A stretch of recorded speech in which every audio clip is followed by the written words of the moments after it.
Hey guys, how's it going? It's the eclipse and it has been a minute since I did a video, so I thought I would share one today. I actually did not get up in time to see the eclipse, but I did get up in time to see the end of it, and I actually have the weekend off, which is unusual for me. And I think it's interesting that that happened on the eclipse, because eclipse is about things that are covered up, right? That's what the eclipse does. It kind of covers the UV, I guess. I don't even know. You know what? It's scientific. I have no idea. But it also falls on the new moon in Libra, which is about balance. And it's about, new moon is about creating the new and letting go of the old, which the full moon is really too, but new moon in particular. So being that it is the eclipse, I thought I'd use the Light Seers deck today since it's about seeing the light. And obviously, if you look at the eclipse with your naked eye, it can be dangerous. My roommate actually came up with a really cool idea. He put binoculars facing the sun and then pointed the other side to a box so you could actually see the eclipse. It was really, really neat. I would not have thought to do such things, but my roommate's pretty brilliant that way. So anyway, one more shuffle and we'll start the reading.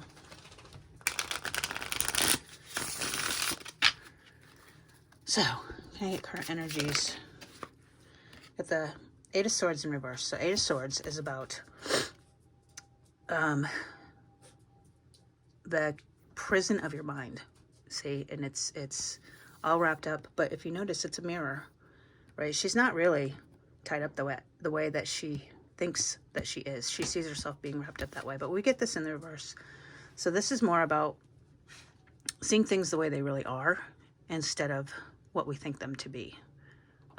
We talk a lot about perception and how perception is reality, right? I was in a group the other day and we were talking about how it's difficult when family members or close friends see you in a certain way and it's not the way you see yourself, and it's very difficult to convince them to see you the way you want them to see you, right?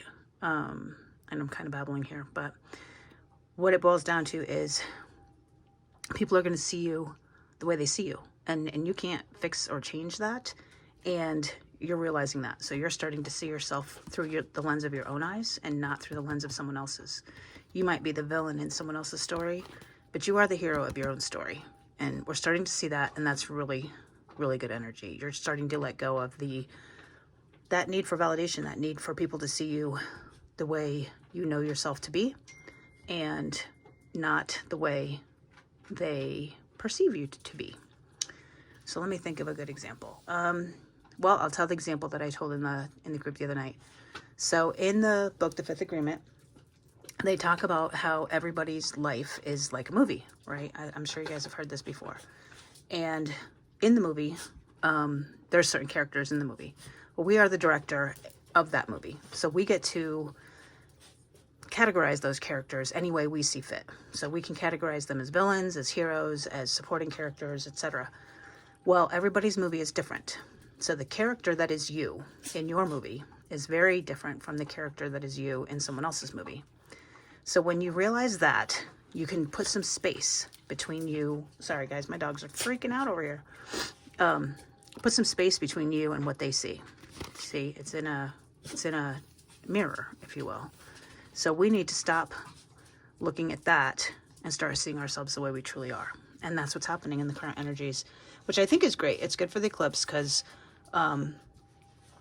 you know, those dark, I don't know, perceptions that others see is eclipsing the light of who you are. And you're starting to see that, and that's going to start to fade away, right? See yourself for who you truly are, you know, and we always tell people, you know, be authentic, be your true self. Who is that? Start to figure out who that is. I think most of you are starting to figure that out, and it's really cool. You know, the person, the character that you are in that other story is irrelevant, and you can't change it. Only they can change it. So quit trying to turn your villains into heroes, maybe is the message there. But let's get another card, talk about this Eight of Swords. What is the energy on this Eight of Swords? Okay, well, they're returning. Weird. Four of Pentacles. So that's kind of being a little frugal and stingy with your resources. But it was turning. Both the cards were turning as they fell out. So it's a shift. It's a shift in that resource mentality. So maybe you're thinking that maybe it's not all about money. You know, maybe the only way to get your money is to give it away. We talk about energy goes where attention flows. So if you're constantly thinking about the lack of money, you're going to constantly have the lack of money. If you're constantly thinking about the lack of a relationship, you're constantly going to have the lack of a relationship. So the idea is to shift the energy to the opposite. I heard something on a TV show just now, and it's something I said, probably about a year ago when I was having dinner with my friend Nicole in Connecticut. And I said, you know, every decision I make seems to be wrong. So I think what I'm going to do is the opposite of what I think I should do, and then it'll turn out all right. And it's actually a technique that they use in dialectic behavioral therapy, where it's called opposite action. So whatever you think you want to do, you know, when you're triggered, when you feel like somebody did you wrong and you just want to pick up the phone and text them and bitch them out, do the opposite. Don't do it. Give yourself that pause. Practice the pause, right? Shift the energy and see what the right thing to do is. Because our triggered mind, our 2-year-old mind, our lizard brain, our amygdala, our inner child, our shadow, all of these things are the same thing, guys. Gets triggered, and then it does what it did to survive back in when that thing happened the first time. Those actions or those techniques or those skills are no longer effective, right? There's no right and there's no wrong. Your reaction is your reaction, and that's fine. But is it effective? Ask yourself, is it effective, right? Is constantly thinking about not having enough resources and keeping them close to you, is that effective? So ask yourself that. I'm going to leave this upright. And then we've got the Four of Wands. So the Four of Wands was shifting, and these came out together. So really, as you shift the energy of the resources, of having enough, right, you're going to create this Four of Wands energy, which is celebration, right? It's being really, really happy. It's creating your own happiness. Actually, I'm going to leave that in reverse. Creating your own happiness. Four of Wands in most tarot decks is the marriage card. But in this deck, it doesn't necessarily speak of marriage as much as it speaks of celebration and happiness and contentment in all of your relationships. Once you start to see yourself as you truly are, and you learn that you have enough resources to share with others, and that sharing actually multiplies your resources, you create these relationships, true relationships. You create a true support system that you've probably been trying to create with the wrong people, right? Once you accept, people are going to think what they want to think, and you just shine your light regardless and not worry so much about what they think and what they say, your relationships are going to improve. Absolutely. So keep that in mind. I think that's current energies, right? So I think that's what is happening right now. Some of you are starting to see that. Some of you are starting to realize that maybe you've been trying to belong to the wrong tribe, you know? God's rejection is God's protection. And people that are being taken out of your life for whatever reason are being done so that the right people can come along. You know, you can't, I just came to my mind, you can't serve two masters. You can't create your tribe and invite your tribe at the same time. They have to just be, right? We have to just let it go and let it be. And that's where we're at. And that's wonderful. So your tribe that you're noticing now, and I actually just said this, I think Friday, in one of my therapy sessions, it's like, I didn't realize until last week how big my tribe had gotten, how supportive, how unconditional the love is that I receive every day. And it's all new people, right? It's all new people. There's older people in there, you know, people in my life for a long time. But for the most part, I was looking for that unconditional love, that unconditional support, and creating that support system in an area of my life where it didn't exist and it was never going to. So I've let that go, and now I appreciate the people that are in my life. And I have more room, and I have more energy, and I have more time for that, right? So what's the advice to go with this reading? What is the advice to go with this? What do we need to be careful of? What do we need to know? What do we need to know that maybe we don't see coming? Ooh. So let's come out sideways. So King of Cups. So you can choose. You're happy ever after, right? He's the romance card. He's the one that comes to you, the knight in shining armor, riding his white horse, bringing you the flowers. There's a little picnic here with wine and grapes and a singing bowl and a love letter. Ooh, letter. Maybe something's coming in the way of writing, an email, a text, maybe even a written letter. I actually got a card in the mail yesterday from a friend of mine, and you know, it's funny. We don't do that anymore, guys. We send a text to say thank you. We'll send an email to ask for something. But how many times do you send a card or a letter through snail mail, you know? And there's just something more significant when you get something like that, because you know the person took the time to write the card, to put it in an envelope, address it, put a stamp on it, and it took time to get here, right? Think about the time that has to go by, that space that has to come between the person saying it and you hearing it. In a world where technology is so instant, you know, I can say something and the person will hear it or read it potentially instantly, like within seconds of me thinking it. How many times do we do that? And do we forget that practicing that pause in between is significant, right? It means more. But you get to decide that, you know, and maybe some days you do write the card and put it in the mail. Maybe some days you send the text. Either way, do it consciously. You know, when you go to send that text, think about it. Is this something I could send through the mail that might bring more meaning to what it is I have to say? Or is it something that needs to be answered immediately? You get to decide, but be conscious, be aware of that. And then we get the Hermit in reverse, and on the side, sideways, whichever. So the Hermit is kind of, it's good eclipse energy, right? It's going within and kind of shutting the rest of the world out. And when you have a weekend like I do, where I have nothing to do, which is very unusual in my life, it's a good time to sit and reflect and, what's the word? Contemplate the choices that you've made in your life. And you get to choose. You can turn this away. You can make yourself busy again, because we can make ourselves busy, right? But when we have the time to be still, do we just be still? This new moon eclipse is a good time for that to happen, right? The light is coming from within her, not from outside. And as within, so without, right? The more light she shines inside, the more she projects that light onto others.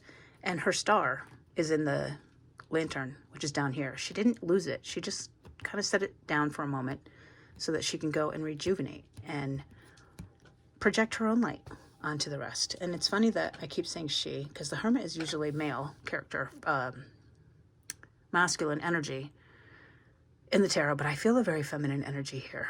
And that's that, you know, mothering, nurturing type energy. And maybe that's what it means. You need to mother and nurture yourself. Take this time to mother and nurture yourself within reason, you know, within reason. Obviously, don't let go of your responsibilities and so forth. Make sure that you are taking care of yourself, taking care of your responsibilities. But remember that you are your first responsibility.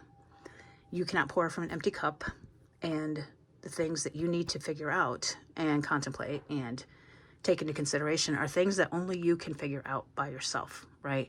There's no amount of advice that you can go ask for. There's no amount of therapy even, or outside influence, outside knowledge that you can get that will surpass the level of the knowledge that you have within yourself. Only you know yourself, right? You can read a bunch of things out of a book. You can go to therapy with people that have known you for maybe a year, 2, 3, 4 years. But at the end of the day, only you know you. And your higher self will speak to you when you're in those moments of contemplation, when you're in those moments of reflection. And it's then that those answers come. It's then that we get to figure out things like what we have figured out, right? That our relationships are meant to be easy, okay? They shouldn't be so difficult. I'm not saying you shouldn't work on your relationships. They take work, you know, you have to put effort into them. But you shouldn't hit roadblock after roadblock after roadblock and brick wall after brick wall after brick wall. If you keep hitting that, why would you keep going in that direction? And I say that with love because I did that myself for years. You know, you keep banging your head against a brick wall, it's gonna still hurt. But yeah, so I mean, advice really just a balance. Balance yourself, balance your relationships, you know, celebrate those relationships that you do have and appreciate them, guys. Appreciate them. You know, I've had these relationships in my life, some of them my whole life, and didn't appreciate them the way I appreciate them now. And it's a whole new feeling when you can count on more than one hand the number of people in your tribe, in your support system that have this unconditional love for you. And now that you've seen it, you can then portray it. You can give it, right? You can't give something that you've never seen before. So it's quite the infinity symbol of feelings, if you will. We're going to get one more card for advice, and then we'll go to the Oracle. We're using Mermaid Oracle today. One more card. The Sun. So the Sun's in reverse, but being that it is the eclipse, it flipped out. And the Sun is the happiest card in the deck. And I don't think that this necessarily means that it's the opposite of that. I think it means you're holding your happiness within. You're truly appreciating what it is you have for yourself. Right? It doesn't mean you have to go and flaunt that to other people. It doesn't mean that you have to go and put other people down, which can sometimes come with an ego of happiness, right? Sometimes when you're so blissfully happy, somebody who's not so blissfully happy is going to look down on that. They're going to find a reason to turn you into the villain, right? So be mindful of that. Keep that maybe to yourself a little bit. Don't brag about it. Don't be egotistical about it. Be gracious about it, right? Take your happiness, enjoy it for yourself, and share it with others. But don't brag. That's all I get with this is when you do get those moments of bliss, you know, take that time to appreciate it, but don't brag about it. And there are moments, right? There's space between these moments when it's not so great, and that's okay, but know that the moments are coming, right? It's the valleys between the mountains. The mountains are always coming. So I'm going to leave the tarot portion there.